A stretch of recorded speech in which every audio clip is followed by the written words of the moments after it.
Sebenarnya bisa keluarkan, ada programnya dari pemerintah. Bisa kita minta 2 miliar, dikasih, masih murah. Itu, ya, bisa. Oke, dibanding sebelumnya. Oke, dibanding sebelumnya. Jadi ada 2 hal yang bikin AI hebat. Pertama adalah harga ini, lalu juga performance. Dulu kalau kita tidak, walaupun kita punya uangnya, nggak tahu kapan siapnya, nunggu bisa lama sekali. Karena dulu ada teknologi untuk kerja seperti itu. Dulu ketika aku masih level S1 gitu ya, aku lakukan pengalian matriks untuk tugas akhirku, aku pakai neural network. Aku pencet F5, aku pergi tidur, mungkin biasa baru siap. Sekarang itu bisa siap dalam jangka waktu 5 menit. Ya. Jadi hardware juga mengikuti. Next. Jadi aku tadi sudah menjelaskan tentang 5 stages of pipeline, ya, dan juga sampai masuk ke tensor core sekali perkenalan kalian. Itu nggak akan, itu kalian mau pelajari mungkin di neural network, mungkin tidak tinggal di situ. Aku belum baca kurikulumnya AI kalian, kamu dapat AI sama seperti situ, ya. Masalahnya aku nggak tahu kalian belajar nggak di ininya otak sendiri, bagaimana kerjanya itu. Satu kalian hanya belajar dari black box, input ini keluar ini gitu. Ini kalian pelajari, kalian aku nggak tahu kalian belajar nggak bagaimana kerja dalam itu. Oke, ya, ini yang kita sudah pelajari hari ini sedikit. Ya, ini kan ini masuk 2. Langsung kalian mau bilang aku mau bangun mesin AI, tunggu dulu kalian. Core ilmu kalian belum cukup itu. Next, ya. Jadi awalnya sekuensial masuk ke pipeline. Pipeline ada superscalar, ya. Habis itu ada namanya out of order, di mana kita bisa menjalankan perintah itu secara tidak terurut. Di superscalar kita pengen IPC kita lebih besar daripada 1.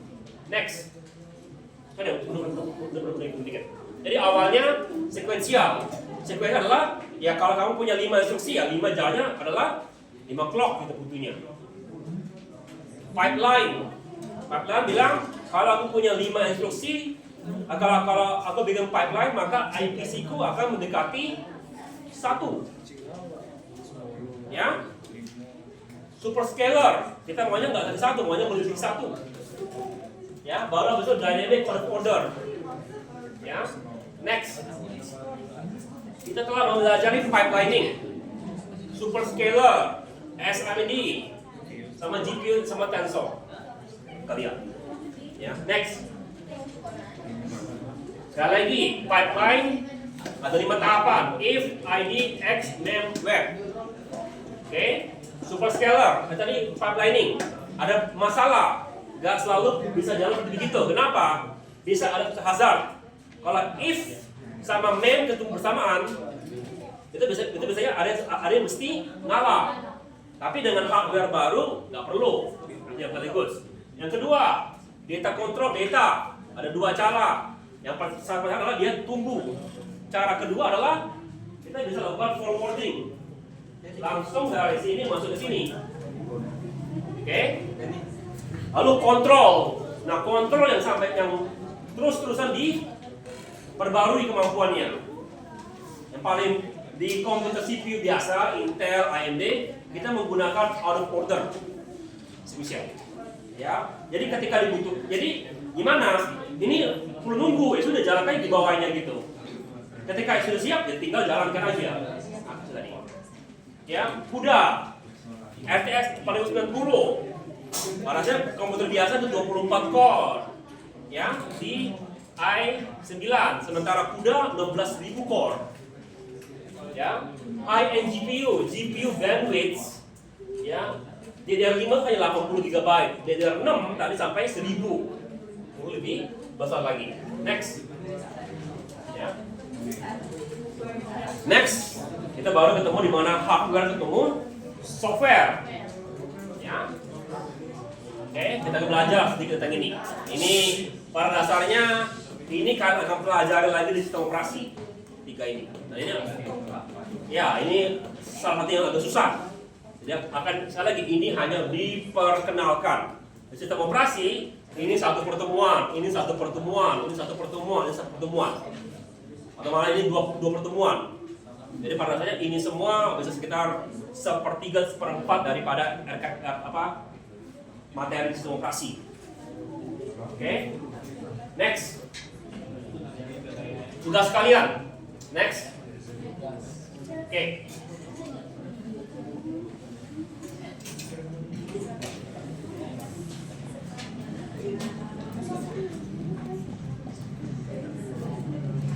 Next. Oke. Lihat nilai ininya. Mundur. Mundur. Ini format penilaiannya. Ya, nanti yang minggu depan kumpulkan tugasnya bikin begini. Penilaian nanti aku akan lihat di mini gimana nilainya. 25% untuk pipeline analysis. 25% untuk mengetahui mana hazard dan bagaimana solusinya. Part C, cari tahu gimana eksekusi trace-nya. Part D, jelaskan tentang perbedaan antara GPU sama CPU, bikin essay pendek. Next. Ini tadi skenario-nya. Ya. Menurut satu essay evaluation.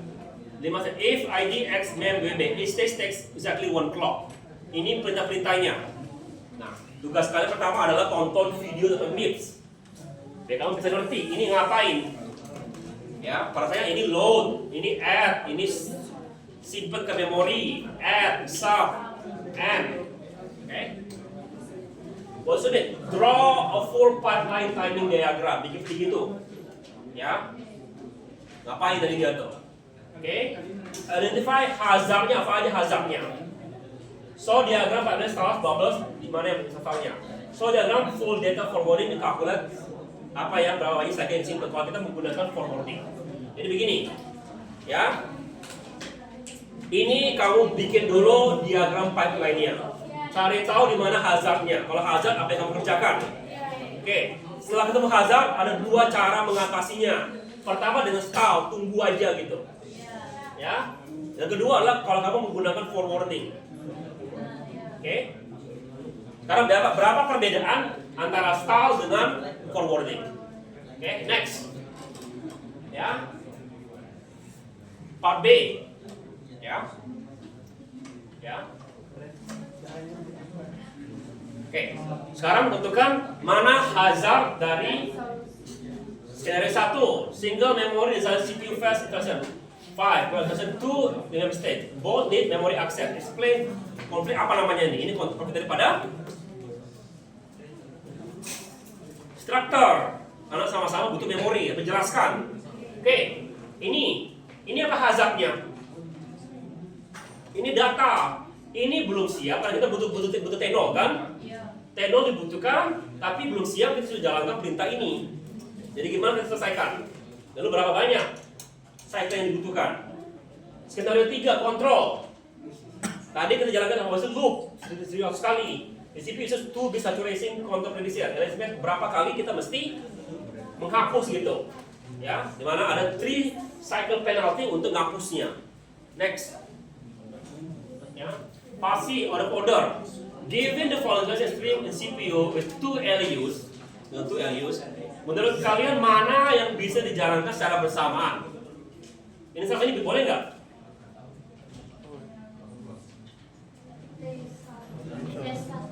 Tenor, nanti bisa kan? Bisa. Ini? Sama ini bisa nggak? Nggak bisa. Tenor, jadi kan? Ini bisa nggak? Jadi coba kelompokkan mana yang bisa jalan secara bersamaan. Kalau hanya kamu punya 2 core. Oke. What to submit? Draw through diagram. Assuming and a cycle modelization. Does the instruction require extended renaming? Perlu nggak renaming instruksinya? Enggak. Semuanya namanya beda semua. Ya. In what order do you enter the buffer and what order are they committed? Okay, next. Okay, tuliskan sekitar 1 ke 2 paragraf. Lalu structure assign for the words following prompt. You are following the prompt. Begin seperti well, a startup company is building a real traffic system for a small city. The system must A. predict signal timing using pre-trained neural network. B. Relational event traffic control process. Your essay must recommend which workload should run on CPU, mana yang jalan di GPU. Justify recommendation concept. Latency, page throughput optimization, core count, memory bandwidth, prediction, which relevant include speed up. Ya. Oke, nanti tuliskan semua itu, tulis tangan semuanya. Kan gambar kan, kamu nggak mau gambar di komputer, ya. Ya. Gimana cara gradingnya, akurasi ininya, esainya? 5% untuk 10%, 10 poin untuk akurasi, ya. 5% untuk kemampuan kalian vokabulasi, 5 untuk argumen kalian, lalu 5 poin untuk kemampuan kalian menganalisa dunia nyata. Hah? Itu hari ini. Ya, next. Oke. Jadi part, ya. Part A, pipeline timing diagram. Bikin di timing diagramnya, ya. Tanpa ada forwarding. Part B, kamu punya 3 skenario. Jelaskan hazardnya apa, menjelaskan bagaimana solusinya. Part C, tuliskan diagram mana yang bisa jalan secara bersamaan kalau kamu memiliki 2 core. Part D, bikin esai pendek. Oke, format tulis tangan nanti dikumpulkan dalam bentuk PDF.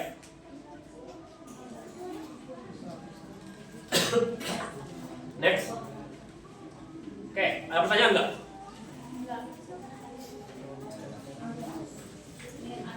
Ya. Di antara komputer dan komputer beda. Kalau misalnya kalau komputer server dibangun di presentasi yang sebagai customer kita apa ya? Apakah kuno server yang di customer atau apa beda? Harus disetting. Maksudnya contoh, aku beli komputer Xeon, aku pakai untuk pribadi. Tidak, aku kan yang bikin komputer itu sebagai komputer bikin virtual ini. Berarti yang bisa dipakai di customer, bisa dipakai di kantor, di bulan atau hardware-nya pakai ini, hardware konsumer gitu ya. Apakah itu bisa beda Pak? Atau sama? Secara teori ya, dari segi software jauh lebih biasa. Ya, apalagi kamu itu perlu misal yang OS server, ya, software ya, nggak masalah. Kamu install Xeon, mau install di Intel i9 macam itu nggak masalah. Windows Server nggak masalah, jalan dimanapun. Masalahnya sekarang adalah kalian belum pernah ngerasain gimana komputer server bekerja. Komputer server bekerja itu jauh berbeda dengan komputer pribadi. Komputer pribadi yang pakai hanya aku. Kalau aku gaming ya, seluruh CPU dipakai oleh aku, seluruh GPU dipakai oleh aku. Oke. Jadi pada dasarnya Intel Xeon itu lebih lemah daripada Intel i9. Ya. Kenapa dia lebih bagus? Karena kemampuan dia untuk paralelism. Jadi begini, ya kalau aku sekarang buka contohnya web apa ya web yang terkenal untuk baca manga. Apa web tuna gitu ya. Kamu buka, aku buka. Sekarang ya banyak buka semua kan? Artinya dia mesti kirim data proses semua secara bersamaan ke semua orang yang aksesnya. Itu yang digunakan itu kemampuan dari server. Jadi dia nggak sebagus kalau dari core speed segala macam, nggak. Intel Xeon nggak sebagus i9. i9 lebih bagus kalau aku sendiri yang pakai, cuma untuk aku sendiri. Ya, bisa nggak i9 dipakai server? Bisa aja. Ya, tapi untuk kemampuannya untuk multi processing, untuk multi user enggak sebagus Xeon. Itu terasa itu kalau sudah dia mendekati ini ya jumlah core usernya. Berapa jumlah user per ininya? Itu nggak kuat ya. Makanya jumlah core daripada Intel Xeon jauh lebih banyak daripada Intel Core i9 karena dirancang untuk multi processing. Kemudian tadi kan Kenapa grafik card bagus? Karena core-nya lebih sederhana. Enggak, asli bilang core yang Xeon lebih sederhana, tapi beda tugasnya. Oke, bisa aja, tapi nggak dianjurkan karena spesifikasi yang kita pakai bukan sama dengan spesifikasi prosesor. Seperti kan kalau spesifikasi komputer bilang aku maunya core speed sekian. Iya, itu ada, tapi di bawahnya kalau di server ya kan mesti sekian banyak user pakai data transfer sekian banyak itu beda lagi. Karena kalau banyak yang pakai crash seperti kalian. Itu yang beda sekali, bedakan sekali. Aku dulu malah kebalikannya. Aku dulu di lab multimedia, kami itu punya budget yang aneh-aneh gitu. Ya.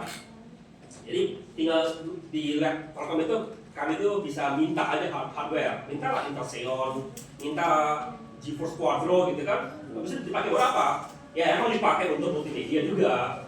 Ya, karena multimedia butuh banyak butuhnya, punya skala besar.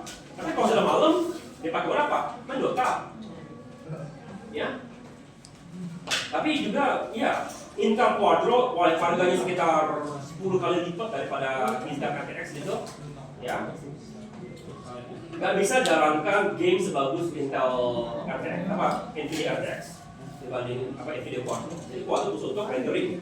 Jadi khusus dia dirancang. Kalau kamu bilang kamu beli jalankan mobil Ferrari gitu, bagus nggak? Bagus. Tapi sama sekali nggak nyaman. Nggak mau kamu pakai mobil Ferrari untuk sehari-hari, karena dirancang untuk speed. Ya, jadi beda kegunaannya ininya. Jadi cara kita mendefinisikan spek server berbeda dengan spek consumer, karena kita punya target. Targetnya bukan dari segi spek. Jadi kalau bilang mesti bisa jalankan ini dalam sekian waktu dalam contohnya, itu seperti biasa. Server bisa menjalankan sekian banyak user query apa. Seperti itu ya. Kalian tanya silakan, baca bagus tuh. Tolong lihat apa buat dia. Ya. Berarti bisa dong main Minecraft di PC NASA biar dapat 1 juta FPS. Di mana? PC NASA. PC NASA. Ya. Nggak dirancang untuk itu. Dia ini kamu pengen main game mau dapat 1000 FPS, mau pakai komputer NASA, nggak bisa. Ada dua alasannya. Pertama, softwarenya nggak dirancang sampai segitu besar FPS kita lihat. Mau buktinya, ya. Tahu dulu ini apa standar orang komputer gaming dulu? Apa dulu kamu bilang?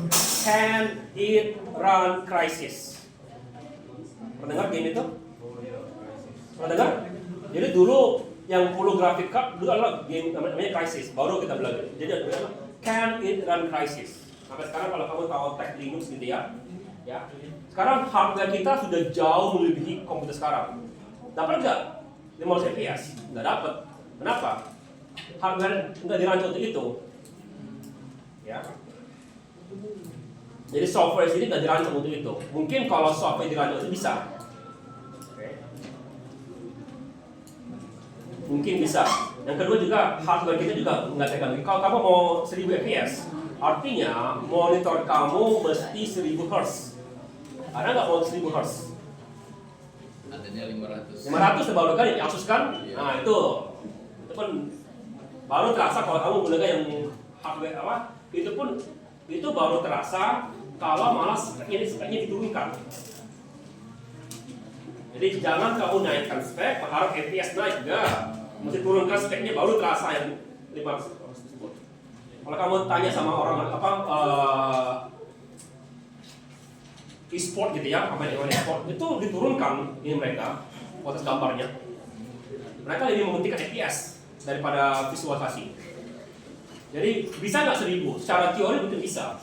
Kalau hardware-nya ada, yang sering sekali itu kalau gini, kalau yang dulu itu ada namanya tech demo gitu ya. Dulu ketika Final Fantasy mau keluar gitu kan, itu tech demo. Kalau saya gamenya itu hanya rendering, bisa bikin 1000 fps. Tapi kamu tahu nggak berapa berapa harga satu frame? Kalikan 1000, kalau kamu hanya 10 menit, kalikan berapa harganya?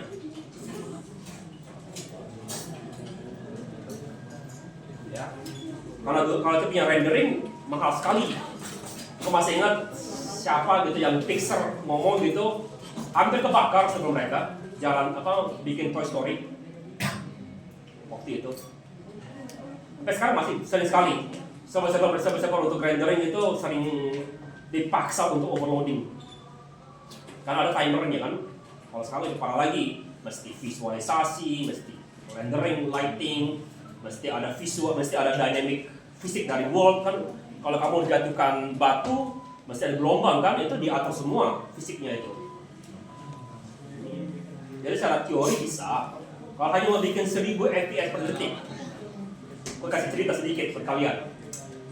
Dulu di kampusku, kami ngundang seorang web radio bicara ke kami gitu.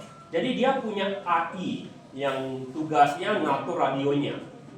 Ya, masalahnya AI ini diberikan izin yang agak aneh, termasuk security kemampuannya. Nah, jadi AI dulu, tipenya kita dapatnya adalah otak anak kecil gitu baru terlatih. Ya, tolong kerjakan ini, latih gitu ya. Lalu sudah dilatih untuk security. Salah satunya tugas dia adalah menjaga jangan kena hack. Oke, jadi suatu kali jadi serang kena hack. Ya, kena hack kalau dia tangani gitu. Setelah itu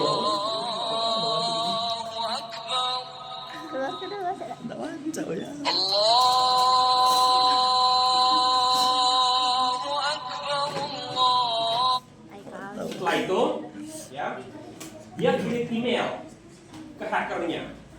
Isinya cuma GIF satu. Contoh GIF. Yes. Contoh GIF kan? Yes. Ya. GIF yang refresh rate-nya sangat tinggi. Apa yang terjadi kalau kamu buka GIF yang refresh sangat tinggi? Hah? Kebakar CPU. Karena dia mesin nge-refresh sangat panas, meleleh. Sekarang sih itu sudah, jadi maksud bisa dibilang nggak boleh kamu serang, ya, hanya boleh defend, nggak boleh attack. Jadi bisa nggak jalankan 1000 fps? Kalau hanya GIF bisa, sanggup nggak? Sanggup kalau sekarang. Tapi kamu bisa bedakan nggak 1000 fps? Mata kamu bisa bedakan nggak? Aku sampai sekarang nggak bisa bedakan 30 sama 60. Kemana aku baru kemarin monitor tuh yang sudah 10 tahun sudah jaga mulai dia muncul retaknya water printnya. Aku sudah tahu aku pengen beli monitor ini. Masalahnya monitor ini hanya 100 Hz. Mau pikir beli nggak. Kemarin sudah masa beli. Baru kemarin lihat model baru 120, langsung pas. Karena pas 120 Hz. Kalau 100 Hz maksimal 100 fps. 120 Hz maksimal 120 fps. Jadi tergantung juga Hz-nya. fps dan Hz. Jadi pertanyaannya bisa nggak? Rasanya apa namanya dia yang untuk mengimbangkan antara Hz dengan fps ada istilahnya di ininya. Jadi walaupun monitor kamu nggak ini, tetap dia nge-refresh lebih tinggi. Jadi mungkin kamu nggak bisa lihat apa namanya itu. Ada ininya SDR apa gitu. Jadi pada dasarnya kalau hanya kita pengen bikin game yang 1000 fps, gampang. Rancang aja software yang gitu. Masalahnya visualisasinya belum tentu bagus. Karena tujuan kita untuk visualisasi. Ya, kenapa Nintendo lebih besar penjualannya daripada game PlayStation atau Xbox? Karena yang mereka kejar bukan visual, mereka kejar adalah fun. Di target kita, jadi coba pikirkan dari segi luas sekali yang sering sekali agak yang aku bilang itu tujuan kita kalau bikin software ada gunanya nggak, ada pasarnya nggak? Kalau hanya lagi tech demo ya nggak apa-apa, tapi kalau kita mau jual ya mesti ada pasar. Kalau kita mau bikin yang 1000 fps, siapa pasar kita? Kalau hanya NASA, siapa bisa pinjam komputer itu? Ya parasnya nggak dirancang begitu. Nah, jalan bagus. Baik. Ada pertanyaan lain nggak? Silakan bertanya. Rekomendasi PC woi. Pokoknya tugas kemarin ya, bikin PC kemarin ya. Kenapa? Ada masalah nggak $8.000 itu? Mestinya kalian kemarin pelajari itu apa hardware rendering. Kebetulan aku kemarin dulu di dalam multimedia tahu, kalau aku nggak di dalam multimedia nggak tahu juga hardware itu. Kalau Xeon, Quadro, sekarang untuk AI seri H sama A, nggak apa dengar kalian itu.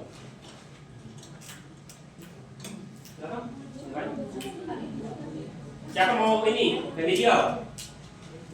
Siapa sponsornya? Udah bikin soal belum? Enggak ada ya, enggak ada.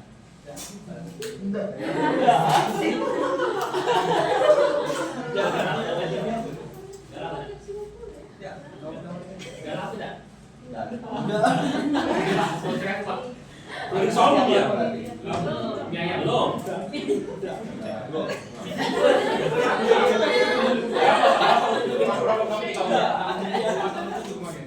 Cukup sekali lah ya.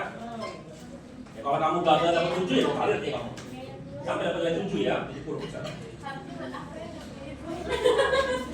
Oke? Ada yang lain? Silakan.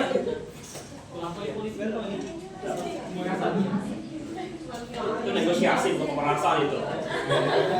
Kan dia nggak mesti, dia kan nggak mesti. Oke, ada yang lain silakan. Oke, kalau nggak ada kita akhiri di sini. Kita ketemu lagi.